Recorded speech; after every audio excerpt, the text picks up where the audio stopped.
What if I told you that the world's greatest hospitals, libraries, and universities were once run by people whose names you've never heard?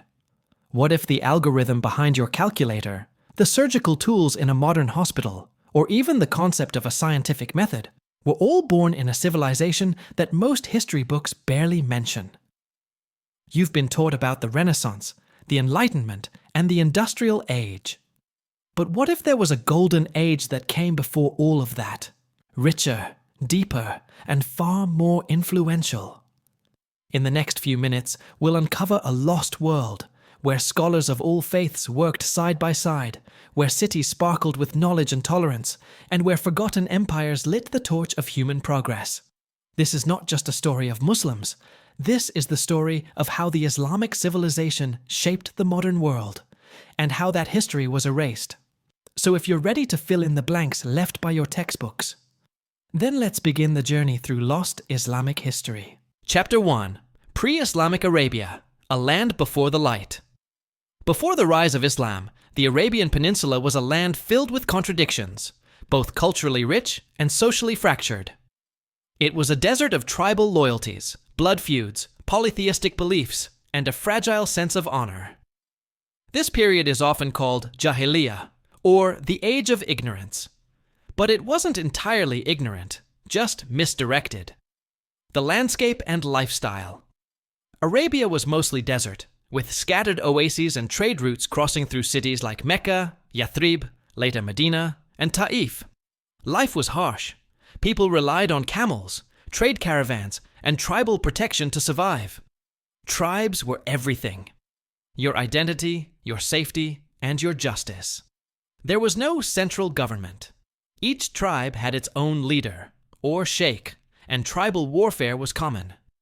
A small insult could lead to decades of bloodshed between clans. Justice was often about revenge, not law. Mecca, the religious and commercial hub. Despite the chaos, Mecca was a powerful city. It was home to the Kaaba, a sacred shrine surrounded by idols representing different tribal gods. Over 300 idols stood there, attracting pilgrims from across Arabia. Mecca's ruling tribe, the Quraysh, gained wealth by managing the pilgrimage and controlling trade. The Kaaba made Mecca both spiritually significant and economically strong. Yet, ironically, it was also a place where true spirituality was buried under ritual and business, social hierarchy and injustice. Pre-Islamic Arabia was deeply unjust. Tribal elites ruled with power and wealth. Slaves, orphans, women, and the poor were often treated with cruelty or neglect. Women had few rights. In some tribes, newborn daughters were even buried alive out of shame or poverty. Slavery was common. War captives and debtors were sold and bought like property. There was no formal education, no system of written laws, and almost no concern for the wider good of society. Yet the Arabs took great pride in oral poetry, storytelling, and memory. Poets were the media of the time, spreading news and shaping opinions with words. Honor, courage, and tribal code. Despite the darkness, pre-Islamic Arabs lived by a strict code of honor, or muruwah. It celebrated bravery, hospitality, and loyalty. A man was judged by how he protected his family, honored his guests, and upheld his tribe's name. But this code had no universal morality. Kindness to strangers was rare. Justice for the weak was unheard of. Mercy across tribes was almost impossible. They had the structure, but not the spirit. They had pride, but not purpose. The spiritual void. Religion existed, but in fragmented, corrupted forms. Some Arabs were polytheists, worshipping nature, idols, or ancestral spirits.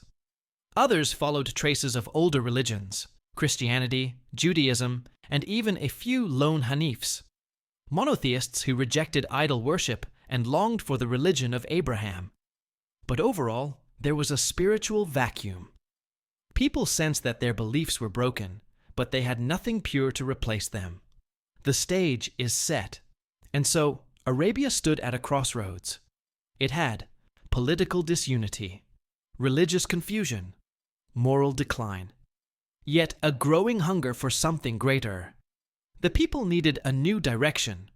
Not just a new king or new god, but a complete transformation of the heart, the mind, and the society. And it would begin, not in a palace or temple, but in the quiet heart of one man in Mecca. A man who would soon receive a message that would change the world forever. Chapter 2. The Life of the Prophet, a Light in the Darkness. In the midst of Arabia's chaos, one man would rise to transform not only the region, but the world. His name was Muhammad, and his life story is the foundation of Islamic history. But to understand his impact, we must first understand his beginning. A life of loss and trust. Muhammad was born in the year 570 CE in Mecca, into the noble Hashim clan of the Quraysh tribe. But his early life was filled with hardship. His father, Abdullah, died before he was born. His mother, Amina, died when he was just 6.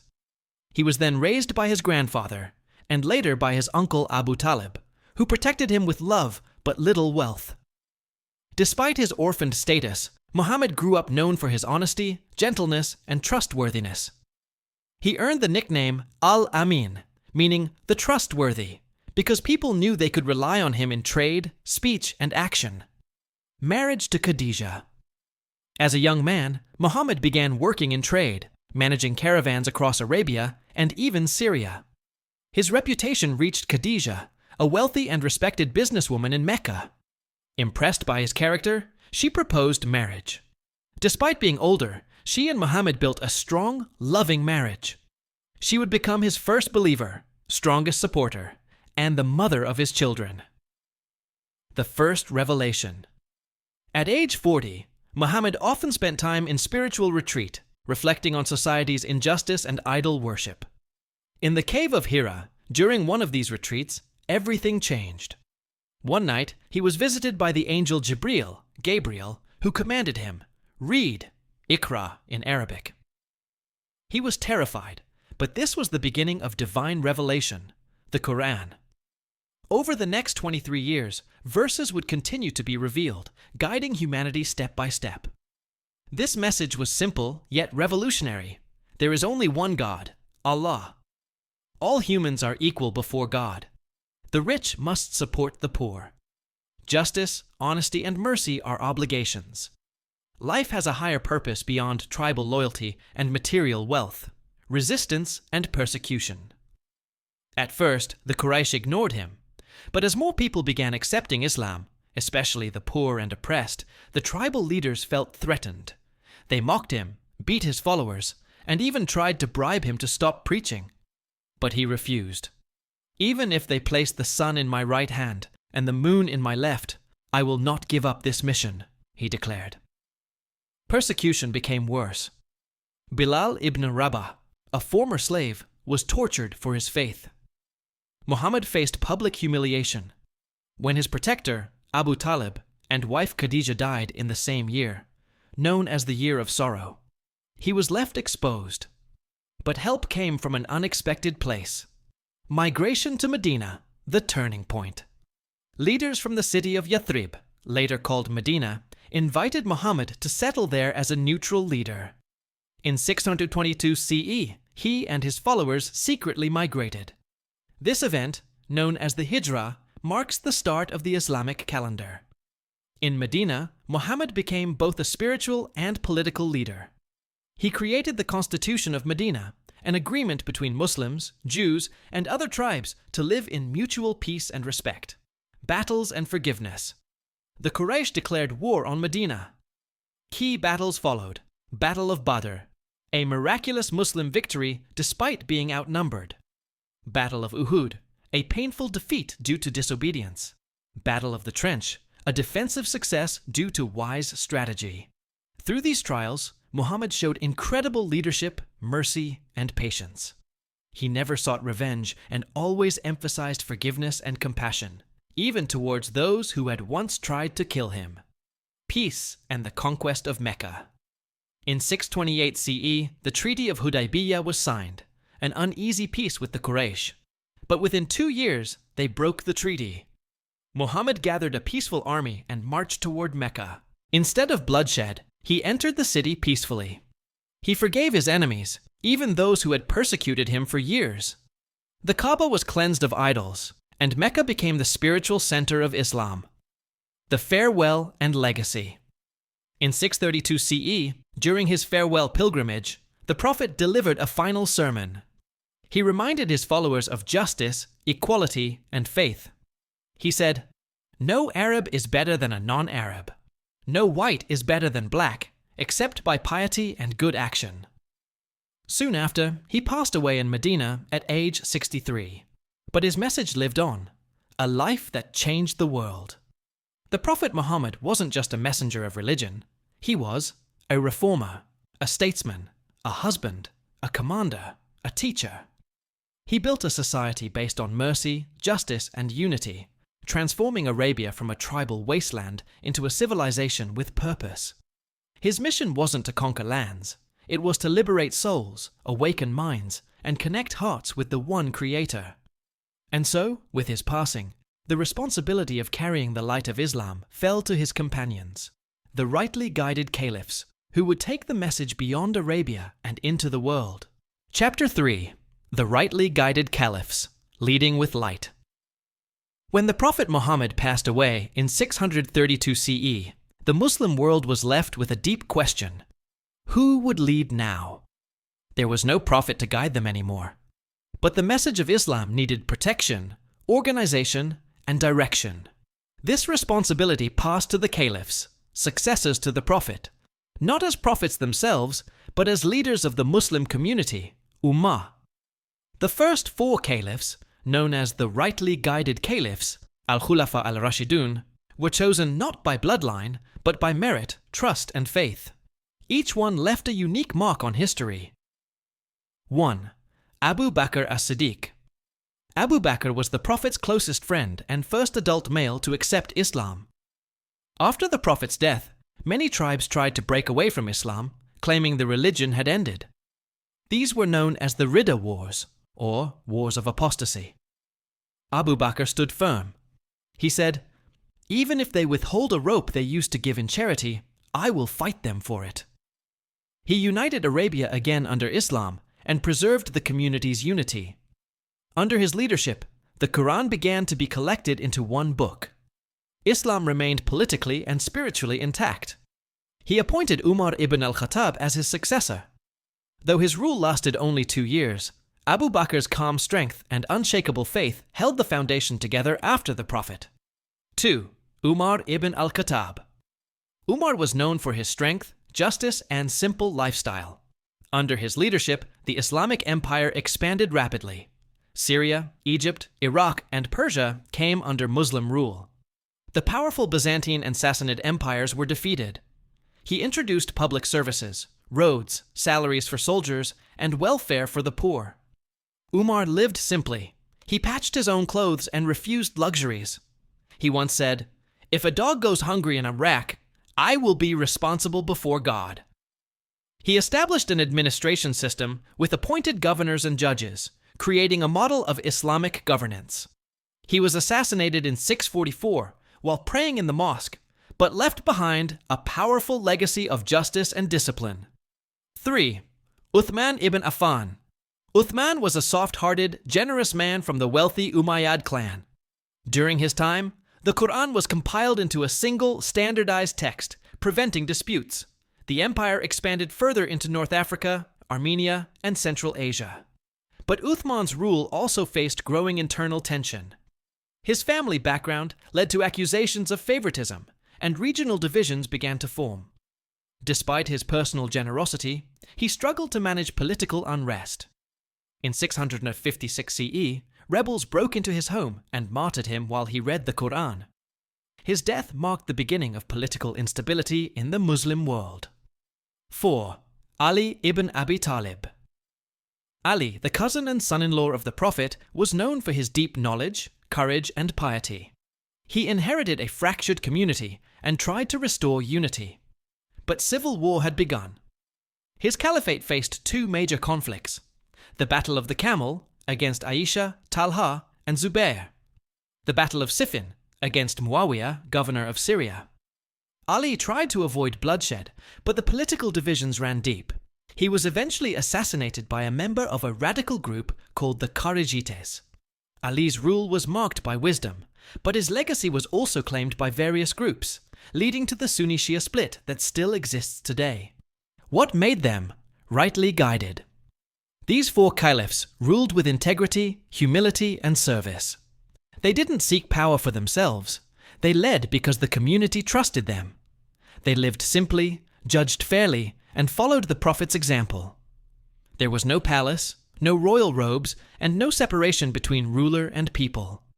They proved that Islamic leadership could be based on justice, consultation, shura, public accountability, religious values, expanding the faith, not an empire. While the Muslim territories grew quickly, the aim was not imperial conquest, but spreading the message of Islam. Conquered people were not forced to convert. In fact, non-Muslims, people of the book, were often allowed to keep their faith, pay a tax, jizya, and live under protection. Islamic values brought justice instead of oppression, unity instead of tribalism, a sense of belonging to something bigger, end of unity. After Ali's assassination, the caliphate passed into the hands of the Umayyads, creating a dynastic rule. While powerful, this shift marked the end of the ideal Islamic leadership that had been based on trust, not bloodline. The community was no longer united, and political divisions would only grow deeper. Why this era still matters. The era of the rightly guided caliphs is remembered as the golden age of leadership in Islam. It showed the world that rulers could live among the people, lead by example, serve with justice, rule with compassion. Today, many Muslims look back to this period not with nostalgia, but as a blueprint for how leadership should be. Because even in modern times, the question remains, what does it mean to lead with faith, courage, and fairness? The answer, many believe, still lies in the lives of Abu Bakr, Umar, Uthman, and Ali. Chapter 4. The Establishment of the Muslim State, from believers to a global civilization. After the time of the rightly guided caliphs, the Muslim world began a dramatic shift. Islam was no longer just a movement of believers or a moral revolution. It became a global civilization. The Muslim state grew into an empire that stretched across continents, ruling over millions of people from Spain to India. But with great size came great challenges, and the story of how this empire was built is one of both brilliance and betrayal, faith and politics, unity and ambition. The rise of the Umayyad Caliphate. After the assassination of Caliph Ali, leadership passed to Muawiyah ibn Abi Sufyan, governor of Syria and a member of the Umayyad clan. He became the first caliph of the Umayyad dynasty, moving the capital from Medina to Damascus. This marked a shift from elective leadership to dynastic rule. The caliphate became more centralized, professional, and imperial. Achievements of the Umayyads expanded the empire west to Spain and east to the borders of China. Developed a strong administrative system with governors, tax collectors, and military officers. Built roads, postal routes, and infrastructure to connect the vast empire. Introduced Arabic as the official language of administration and coinage. Established a sense of Islamic identity across diverse cultures. But while the Umayyads built a strong empire, they were often criticized for favoring Arab elites over non-Arab Muslims, Mawali. Living in luxury while ignoring the poor. Treating the caliphate as a monarchy rather than a trust. This led to growing resentment among Persians, Iraqis, and non-Arab Muslims who felt excluded from power.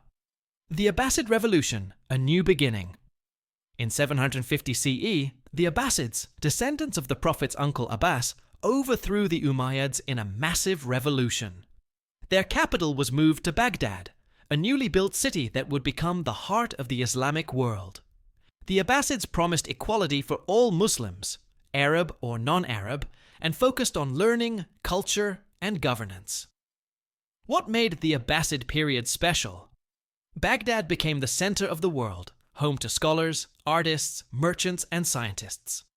The House of Wisdom, Bait al-Hikmah, was established, a grand library and research center where texts from Greek, Persian, Indian, and Roman cultures were translated into Arabic.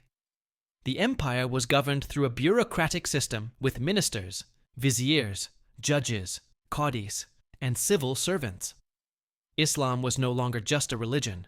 It became a civilizational force, a multi-ethnic, multi-faith society. The Islamic Empire was vast and diverse. It included Arabs, Persians, Turks, Berbers, Indians, and Africans, Muslims, Christians, Jews, Zoroastrians, and Hindus. Islamic law offered protection to people of the book, Christians and Jews. They paid a tax, jizya, in return for safety, freedom of worship, and local autonomy. In return, Muslims paid zakat, a charity tax. This created a relatively tolerant and pluralistic society for the time, especially compared to the often violent religious conflicts in medieval Europe. Administration and justice. The Abbasids developed an advanced system of governance. Waqf, charitable endowments, supported hospitals, schools, and mosques. Qadis, judges, handled disputes using Islamic law, Sharia, and were often respected for their independence. Governors managed provinces, collected taxes, and ensured order. The Caliph was seen as the guardian of the faith, but also a ruler responsible for justice and prosperity. Even when some caliphs fell into luxury and politics, the scholars, jurists, and teachers kept the moral spirit of Islam alive. Islamic architecture and urban life. As the empire expanded, it left behind incredible monuments of beauty and design. The Umayyad Mosque in Damascus, the Great Mosque of Cordoba in Spain, the Al-Azhar University in Cairo, the majestic city of Baghdad, with its circular design and golden palaces. Cities became centers of learning, trade, art and culture. Markets buzzed with goods from Africa, India, China, and Europe. Caravanserais, mosques, gardens, and fountains turned Islamic cities into vibrant urban centers. Challenges to unity. Despite progress, the empire faced power struggles between Arab, Persian, and Turkic factions, sectarian divisions, especially between Sunni and Shia Muslims, rebellions and civil wars, such as the Zanj slave rebellion in southern Iraq, economic pressures and corruption in the later Abbasid years. The Abbasid Caliphate weakened over time, and local rulers began to assert their independence. Still, the spiritual and cultural heart of the Islamic world remained strong. A civilization, not just a kingdom. What made the Islamic State unique wasn't just its military power or wealth, it was its values. Seeking knowledge was considered an act of worship. Justice was a divine responsibility. Diversity was managed with respect and systems of coexistence. Even as political power shifted between dynasties and regions, the idea of a united ummah, a global Muslim community, continued to live in the minds and hearts of the people. Legacy of the Muslim state. By the end of this period, Islam had become a global religion. The Muslim world had created a civilization admired across continents. Cities like Baghdad, Cairo, and Cordoba were seen as symbols of progress, while much of Europe remained in the Dark Ages. The foundations were now laid for what would soon become the golden age of Islamic thought, science, and culture. Chapter 5. Intellectual Golden Ages, when knowledge was worship. There was a time in human history when the brightest lights of science, philosophy, and art did not come from Europe, but from the Muslim world. While much of Europe was still in the Dark Ages, the Islamic world was entering its golden age, a time when learning wasn't just encouraged, it was considered a spiritual duty. In this era, cities like Baghdad, Cordoba, Cairo, and Samarkand were the global centers of mathematics, medicine, astronomy, philosophy, chemistry, engineering, and more. This wasn't just a moment of brilliance. It was a movement that lasted centuries and changed the world forever. Knowledge as worship. The Quran repeatedly encourages humans to think, reflect, and observe. Seeking knowledge was seen as an act of faith, and scholars were respected more than generals. The Prophet Muhammad said, "Seeking knowledge is a duty upon every Muslim, male and female." This mindset led to the rise of scientific culture, unlike anything seen before. The House of Wisdom, Bait al-Hikmah. Founded in Baghdad during the Abbasid Caliphate, the House of Wisdom was not just a library, it was the greatest intellectual center in the world at the time. Here, scholars from different religions, Muslims, Christians, Jews, Zoroastrians, came together to translate ancient texts from Greek, Persian, Sanskrit, and Latin into Arabic, preserve the works of Plato, Aristotle, Hippocrates, and others, build upon this knowledge with their own discoveries. It wasn't just about copying, it was about thinking deeply and innovating. Great minds of the Islamic Golden Age. Let's meet some of the most brilliant scholars of this age. Al-Khwarizmi, the father of algebra. He introduced the concept of al-jabr, algebra, and algorithms. His work laid the foundation for modern mathematics and even computer science. Fun fact, the word algorithm comes from his name. Ibn Sina, Avicenna, master of medicine and philosophy. His book, The Canon of Medicine, was used in Europe and the Middle East for over 600 years. He understood diseases, surgery, psychology, and more, centuries ahead of his time. Al-Haytham, Al-Hazen, pioneer of optics. He revolutionized our understanding of light and vision, using the scientific method long before it was adopted in Europe. Al-Razi, Rhazes, chemist and physician. He discovered alcohol, acids, and advanced treatments for smallpox and measles. He was among the first to use experimentation in medicine. Al-Idrisi, geographer and mapmaker. His world maps were some of the most accurate of the medieval period, used by travelers and explorers for centuries. Global exchange of knowledge. This wasn't a closed society. Muslim scholars traveled across empires to learn and teach, debated ideas with Greek, Indian, Chinese, and Jewish thinkers, created international networks of learning. From Baghdad to Spain, from Cairo to Bukhara, education was thriving. Even the European Renaissance would later draw heavily from this intellectual treasure house. Universities, libraries, and open minds. Muslims built some of the earliest universities in the world. Al-Qarawiyyin in Morocco, established in 859 CE. Al-Azhar University in Egypt, established in 970 CE. They built massive libraries that stored thousands of manuscripts. Books became so valuable that wealthy people would endow entire waqf, charities, to fund copying and teaching. Philosophy and theological thought.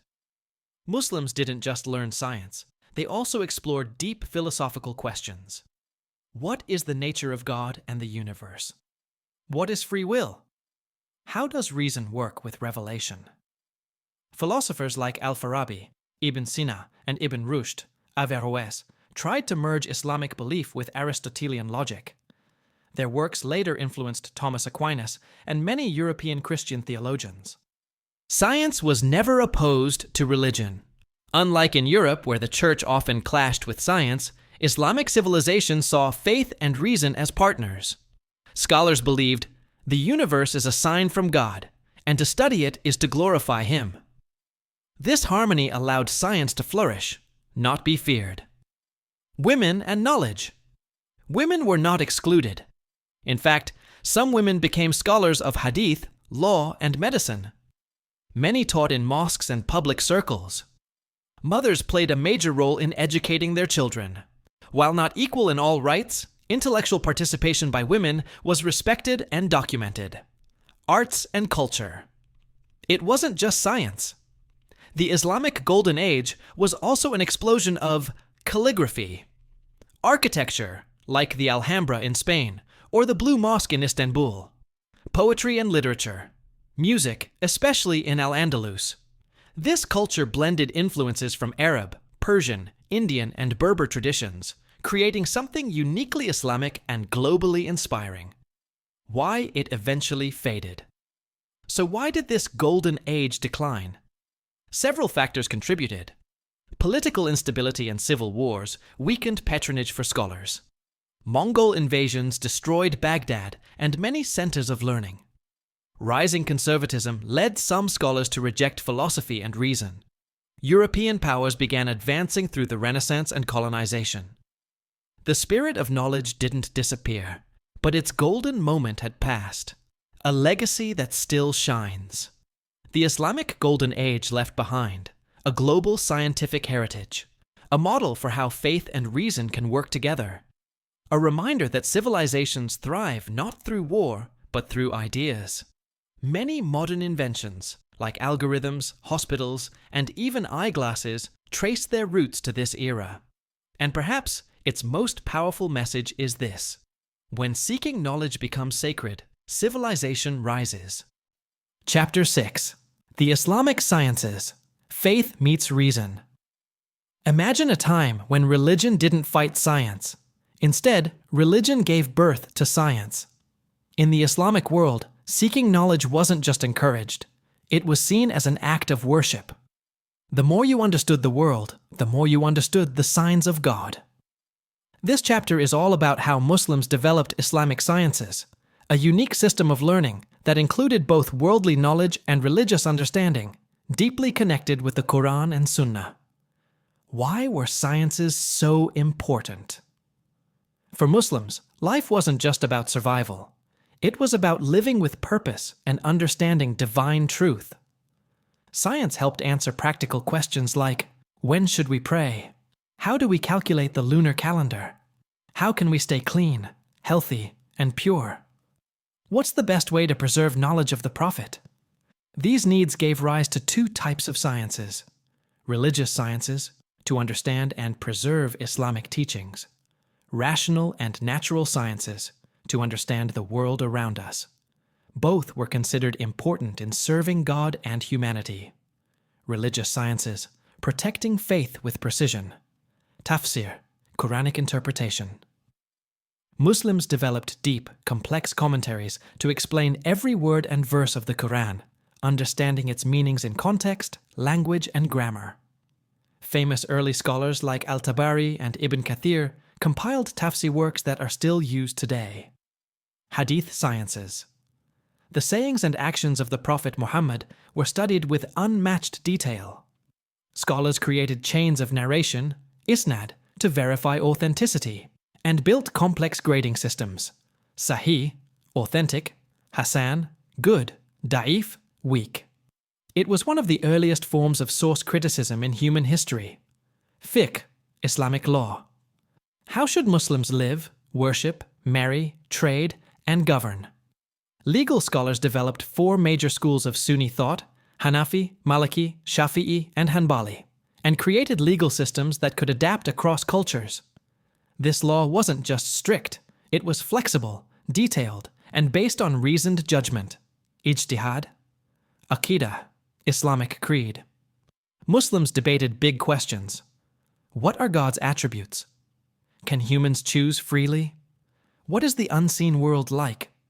Different schools of thought emerged, like the Ash'ari and Mu'tazila, trying to balance reason and revelation.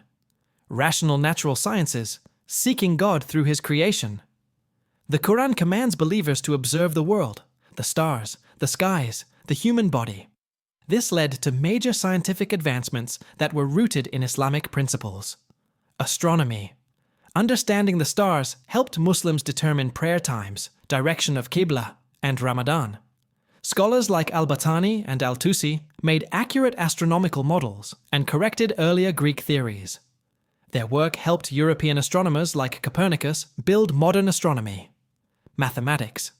Numbers helped with inheritance, zakat, charity, trade, and architecture. Al-Khwarizmi invented algebra, al-Jabr, and brought Hindu numerals to the Islamic world, what we now call Arabic numerals. Geometry was essential in Islamic art and mosque design. Medicine. Health was a religious responsibility. Doctors like Ibn Sina and Al-Razi wrote encyclopedias used in Europe for centuries, described surgeries, diseases, and treatments, believed in both physical and psychological healing. Many hospitals, Bimaristans, were free, advanced, and open to all. Philosophy and logic. Philosophy wasn't just Greek. Muslims translated it, debated it, and added to it. Al-Farabi, Ibn Rushd, Averroes, and Ibn Sina tried to reconcile reason with revelation. They influenced not only Muslim thinkers, but also Christian philosophers in Europe. Integration. not separation. In the West, science and religion were often seen as enemies, but in Islamic history, they were two sides of the same coin. Studying the stars? A way to understand God's creation? Practicing medicine? A way to care for God's creation. Learning philosophy? A way to refine the soul and reach truth. This created a holistic worldview where spiritual and scientific knowledge worked together. Centers of learning. Islamic civilization built madrasas and libraries across the empire. The Al-Azhar University in Cairo and Al-Qarawiyyin in Morocco are among the world's oldest. Libraries like the one in Cordoba held 400,000 plus books. Knowledge was preserved, copied, and passed down with care. Even common people, shopkeepers, women, travelers, were encouraged to learn. Education was not limited to the elite. Writing, logic, and language. Arabic became the language of science, even for non-Arab Muslims and Christians. Scholars developed precise grammar, logic, and rhetoric. They wrote dictionaries, legal manuals, and scholarly critiques. Writing was an art form, from calligraphy to scientific diagrams. Role of women in Islamic sciences. While often underrepresented in historical texts, many Muslim women played major roles. Teaching hadith and jurisprudence, writing poetry and literature, managing endowments, waqf for schools. Examples include Fatima al-Fihri, who founded the University of Al-Qarawiyyin, and Aisha bint Abu Bakr, a leading scholar of hadith. Impact on the world. The Islamic sciences didn't stay within Muslim lands. They influenced the European Renaissance, modern hospitals and universities, mathematics, astronomy, and chemistry. Even today, many terms we use in science come from Arabic. Algebra, alcohol, zenith, algorithm, and more. A legacy we must reclaim. Today, many Muslims have forgotten this rich scientific tradition.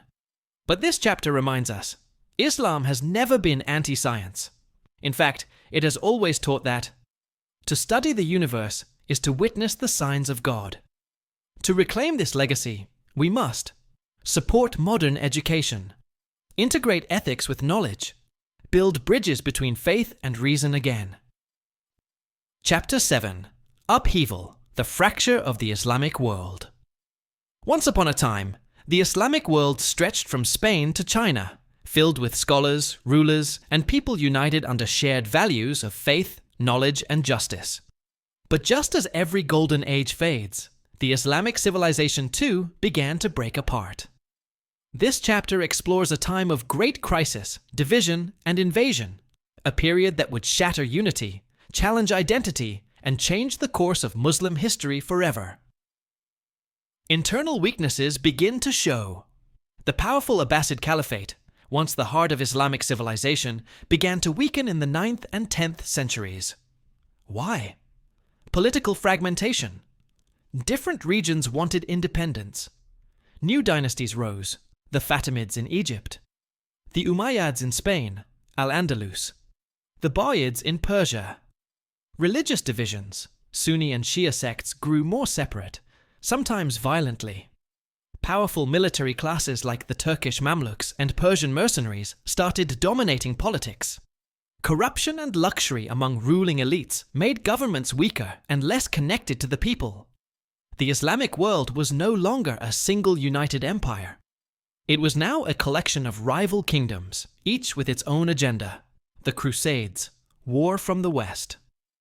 In the 11th century, a new danger arrived from Europe, the Crusaders. In 1095, the Pope called Christian knights to liberate Jerusalem from Muslim control. By 1099, the Crusaders captured Jerusalem, massacring thousands of Muslims and Jews. The Islamic world was shocked. The heart of their faith had fallen. But even more painful, Muslims weren't ready. They were divided, distracted, and unprepared to face a united Christian army. Over the next 200 years, a series of brutal wars called the Crusades would cause enormous bloodshed. Yet amidst the pain, heroes emerged. Nur al-Din of Syria began uniting Muslim forces.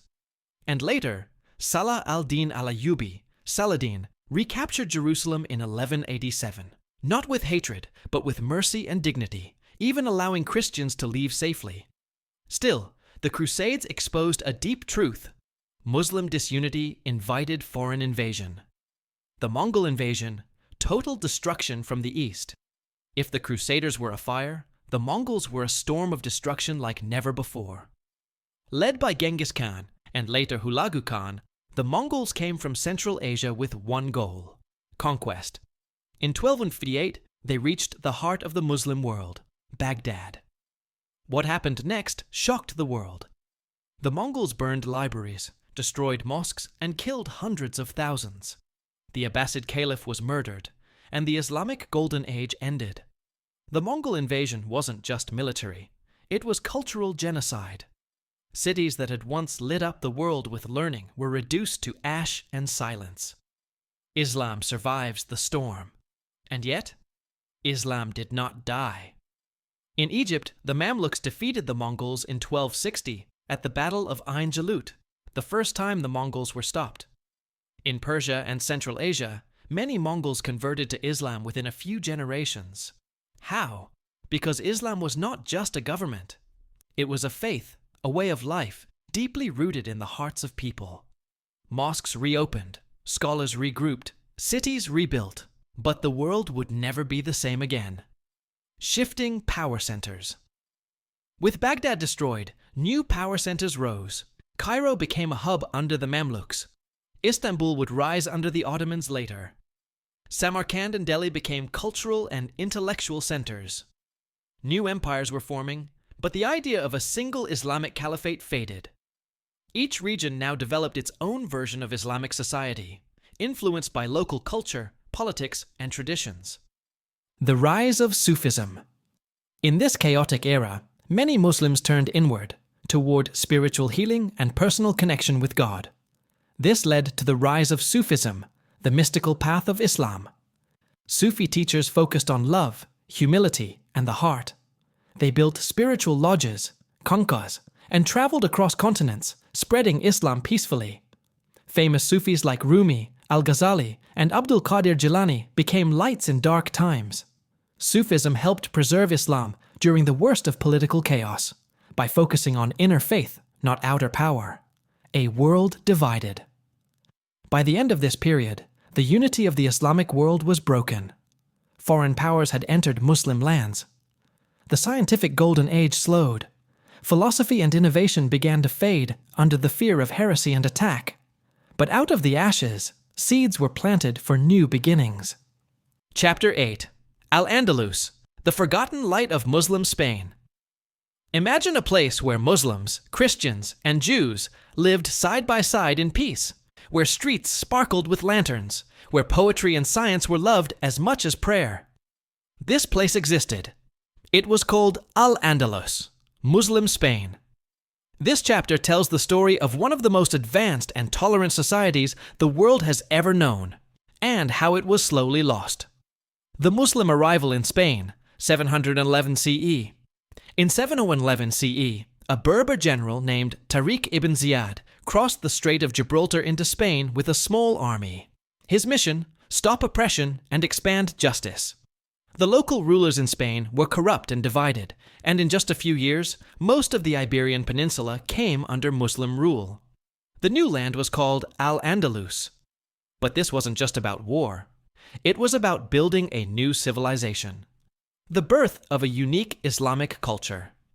Under Muslim rule, Al-Andalus became a place where architecture flourished, like the Great Mosque of Cordoba.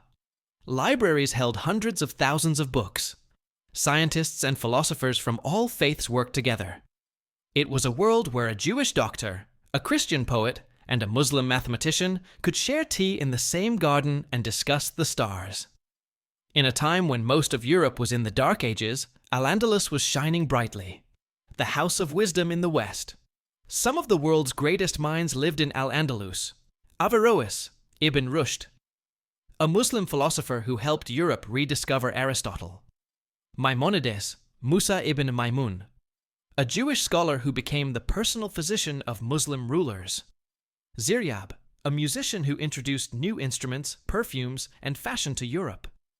Al-Andalus gave the world modern medicine, algebra, astronomy, and even the concept of zero, long before the Renaissance began in Italy. This was not just Islamic history. This was human history, shared and celebrated. Tolerance and coexistence. What made Al-Andalus so special was its religious tolerance. Christians and Jews, known as dhimmis, were allowed to practice their faith. They paid a small tax, but were protected by law. Many even worked in government and academia. This was rare in a time when religious persecution was common in Europe.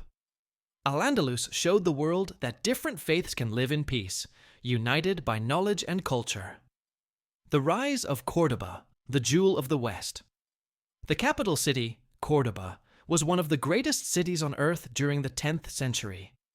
Over 70 libraries, public hospitals, streetlights, and baths. A population larger than London or Paris at the time. It was called the ornament of the world by European travelers. Córdoba was not just a Muslim city, it was a world city, open to all. The beginning of the fall. But like many great civilizations, Al-Andalus began to weaken from within. Internal divisions, different Muslim rulers began fighting each other. Radical ideologies, the arrival of stricter rulers like the Almoravids and Almohads reduced tolerance. Christian kingdoms in the north, like Castile, Aragon, and Leon, began to unite and push south. This process, known as the Reconquista, took centuries. The fall of Granada, 1492. The final Muslim kingdom in Spain, Granada, held on until 1492. That year, the famous Alhambra Palace surrendered to King Ferdinand and Queen Isabella. The fall of Granada marked the end of Muslim rule in Spain after nearly 800 years. At first, Christians promised tolerance, but soon, mosques were destroyed. Arabic books were burned. Muslims and Jews were forced to convert or leave. The Spanish Inquisition began, spreading fear and torture. A rich, diverse culture was erased almost overnight. Legacy of Al-Andalus. Though it was lost, the legacy of Al-Andalus lives on. Its architecture still stands in places like Granada, Seville, and Córdoba. Its ideas traveled to Europe and helped spark the Renaissance. It taught the world that tolerance and knowledge can go hand in hand. Al-Andalus is not just a Muslim memory, it's a shared human treasure. Chapter 9. The Edge. Survival Beyond the Heartlands. As the Muslim world lost its shining centers like Baghdad and Al-Andalus, one might assume Islamic civilization was collapsing. But the story didn't end there. Instead, Islam found new life at its edges, far from Mecca, Damascus, and Córdoba. In places like West Africa, the Indian subcontinent, and Southeast Asia, the faith adapted, grew, and inspired. This chapter is about the hidden strength that lived on beyond the heartlands, on the edge of the Islamic world. Islam expands beyond the Middle East. Even as internal divisions and foreign invasions weakened the central Muslim lands, Islam was spreading further than ever before. To the west, it reached the powerful empires of West Africa, like Mali and Songhai. To the east, it moved into India, and even across oceans to Indonesia and Malaysia. To the north, it influenced parts of Central Asia and Russia. Ironically, just as the heart was weakening, the edges were flourishing. West Africa, gold, knowledge, and faith. In West Africa, Islam came through trade, not war. Muslim merchants traveled across the Sahara Desert, bringing not only goods, but books, ideas, and faith. The Mali Empire became a strong Islamic state, and one of its kings, Mansa Musa, is still considered one of the richest men in history. On his pilgrimage to Mecca in 1324, he gave away so much gold that it caused inflation in Egypt. Cities like Timbuktu became famous for Islamic universities, thousands of manuscripts, scholars from across Africa. These were African Islamic civilizations, not Arab colonies. They had their own cultures, but shared the universal values of Islam: education, justice, and charity. India, a new center of Islamic power. In India, Muslim rule began with small conquests, but soon became massive empires. The most famous, the Mughal Empire. Under emperors like Akbar, Shah Jahan, and Aurangzeb, India became a blending ground of Islamic and Hindu culture. The result was beautiful architecture, like the Taj Mahal, blended languages, like Urdu, rich literature and music. The Mughal rulers weren't just warriors, they were builders of culture and unity, even in a diverse land. Southeast Asia, Islam by the sea. In Indonesia, Malaysia, and the Philippines, Islam spread peacefully, not by sword, but by trade and Sufi missionaries. Sailors and scholars brought Islam to port cities, where locals embraced it willingly. They were drawn by its simple message of one God, emphasis on charity and humility, flexible ability to blend with local customs. Today, Indonesia is the largest Muslim country in the world, with over 200 million Muslims, and no army was ever involved in its conversion. The role of Sufism, Islam of the heart. At the edge of empire and power, Sufis, Islamic mystics, played a key role in keeping Islam alive and spreading its message. Sufis focused not on laws or politics, but on inner purification, spiritual love, connection with God. They were often travelers, healers, and teachers who adapted Islam to local cultures. Through their kindness and example, they won hearts without battles. Whether in India, Africa, or Central Asia, Sufis were spiritual bridges that made Islam feel personal, not foreign. Challenges at the edge. Even on the edges, Muslims faced hard times. In India, tensions between Hindus and Muslims sometimes turned violent. In Africa, colonial powers like Britain and France disrupted Islamic societies. In Russia and China, Muslims were often oppressed or monitored by the state. But still, the core of the faith survived, through memory, through culture, and through quiet resistance. Chapter 10. Rebirth, the struggle to reclaim identity. By the 1800s, much of the Muslim world had lost its independence. Powerful empires like the Ottomans, Mughals, and others were either in decline or had fallen completely. In their place, European colonial powers, Britain, France, Russia, and others, took control over large Muslim populations. Muslims were no longer rulers of global empires. Now they were ruled. This chapter tells the story of how Muslim societies began to wake up, reflect, and rebuild themselves in a completely new world. The reality of colonialism. European powers arrived with technology, military strength, and a belief in their own superiority. They believed Muslims, and the East in general, were backward and needed to be civilized. They took natural resources. They replaced Islamic education with Western schooling. They destroyed local industries and flooded markets with European goods. They tried to weaken Islamic law and scholarship. In many places, they also divided Muslims using race, language, and class, turning Muslims against each other to stay in control. This led to a serious identity crisis in the Muslim world. Who are we now? How did we fall so far? Can we rise again? Intellectual responses, reform, not just rebellion. While many Muslims resisted colonization militarily, others began to respond intellectually. They asked, why had Islamic civilizations declined? What was missing in our education and government? Could we reclaim the past while adapting to the modern world? 3 major responses took shape. Islamic modernism. Faith meets science. Leaders like Jamal al-Din al-Afghani, Muhammad Abduh, and Sir Syed Ahmad Khan believed that Muslims didn't need to abandon Islam to modernize. They argued that Islam supports science, reason, and progress. The problem wasn't the religion. It was the rigid interpretations and lack of education. Muslims should study modern subjects like math, science, and philosophy alongside religious knowledge. They promoted reform in schools, legal systems, and governance, hoping to combine the best of tradition and modernity. Islamic revivalism, return to the roots. Other thinkers, like Hassan al-Banna, founder of the Muslim Brotherhood, and Abul Ala Maududi, believed the only way to rise again was to fully return to Islamic principles. They felt that. The problem wasn't lack of modernity, it was the loss of spirituality and morality. Muslims had strayed too far from the Quran and Sunnah. Only a complete Islamic system, social, political, and economic, could bring justice. These movements were more activist and called for Islamic governments, not Western-style democracies or monarchies. Nationalism and secularism, new identities.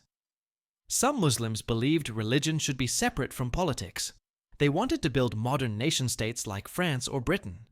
In Turkey, Mustafa Kemal Ataturk ended the Ottoman Caliphate and turned the country into a secular republic. In Iran, Reza Shah did something similar, banning Islamic dress and religious schools. In India, leaders like Muhammad Ali Jinnah asked whether Muslims needed their own country, Pakistan, to preserve their identity. But these ideas also created divisions between modern and traditional, religious and secular, East and West, struggling between worlds. For ordinary Muslims, these were confusing times. They lived between the memories of past greatness, the pain of colonization, the promises of modern reformers. Some tried to revive Islamic culture. Others embraced Western values. Many felt torn between loyalty to their faith and the pressures of modern politics and economics. It wasn't just about governments and ideas. It was about hearts and minds. How to be Muslim in a world where Islam no longer led. Seeds of a new era. Despite the struggles, this chapter of rebirth was also filled with hope and effort. New Islamic universities were opened. Movements for women's education and empowerment began. Thinkers wrote books reinterpreting Islam for the modern age. Political parties and charities emerged to serve communities. This was the birth of modern Islamic thought, a search for identity, dignity, and purpose in a changed world. End of Chapter 10. Summary. Rebirth doesn't mean going backward. It means finding new life in old roots. Muslims around the world were trying to redefine who they were, not by copying the West or escaping their past, but by reconnecting with their values, knowledge, and spirit. The journey was not easy. It was messy, painful, and full of debate.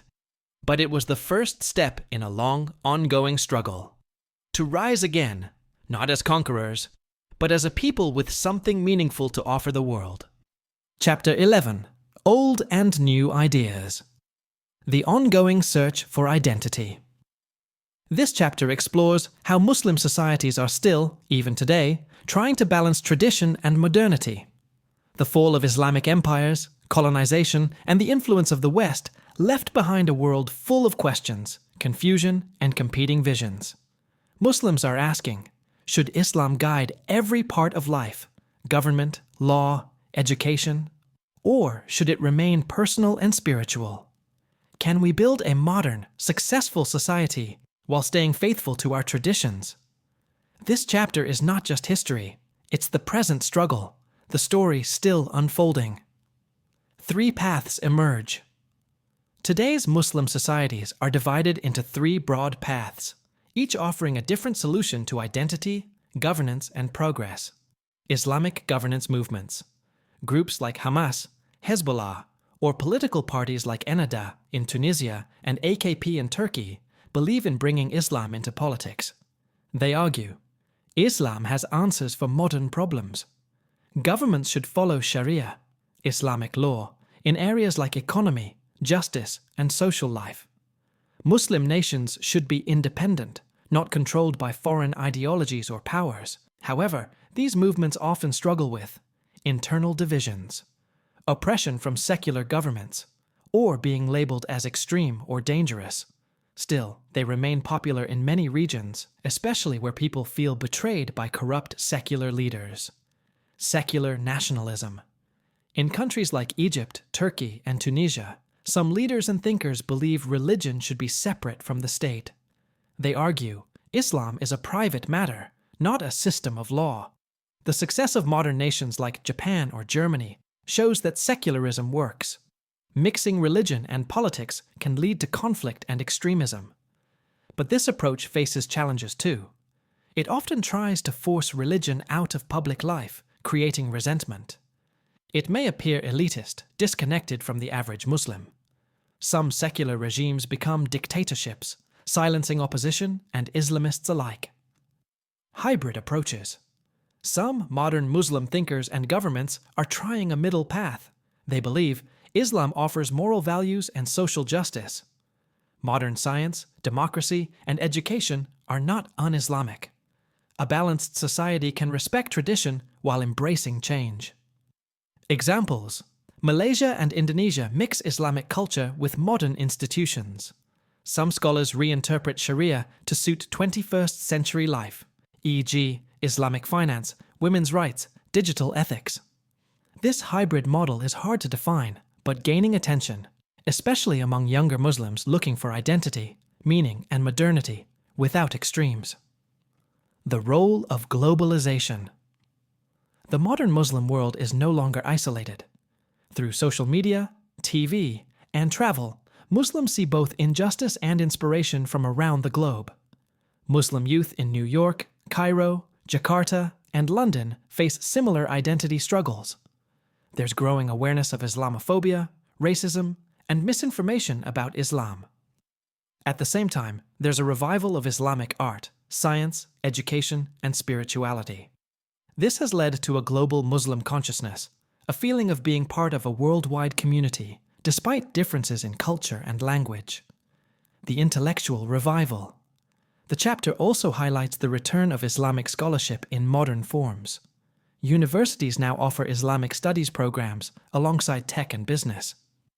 Thinkers write books on how to be Muslim in the modern world, combining psychology, economics, politics, and theology. Women scholars, educators, and activists are leading new conversations. Young Muslims are challenging old assumptions, not rejecting faith, but demanding answers that work today. This is not a return to the past, but a search for authentic, dynamic faith in a complex world. Voices of the future. Muslims today face big challenges: political instability, corruption, poverty and inequality, extremism and war, Islamophobia in the West. But they also have more tools than ever: education, technology, freedom to explore ideas, global connections. This is the rebirth of Muslim identity in real time. Not by copying others or blindly following tradition, but by rethinking what it means to be Muslim today, with pride, with purpose, and with peace. Conclusion: reclaiming a forgotten legacy. The story of Islamic history is not just about the past. It's about how that past still shapes the present and guides the future. Over the course of this book, we've walked through the deserts of pre-Islamic Arabia, stood beside the Prophet Muhammad as he changed hearts and minds, watched the rise of great caliphates, and witnessed the glory of Islamic science, philosophy, and civilization. But we also saw the pain of invasions, colonialism, division, and decline. The Islamic world, once a beacon of knowledge and justice, became a region struggling to reclaim its identity. Yet, this book is not about sadness. It's about awakening. Remembering, not romanticizing. This book reminds us that Islamic history is not a fairy tale.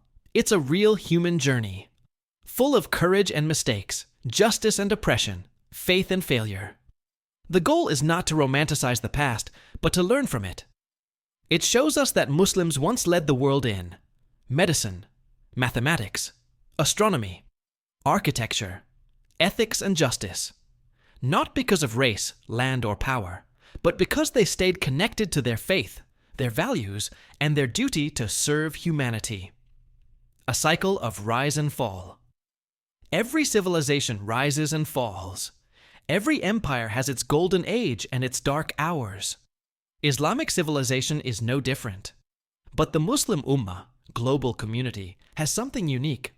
A faith that is not tied to any one time, place, or language.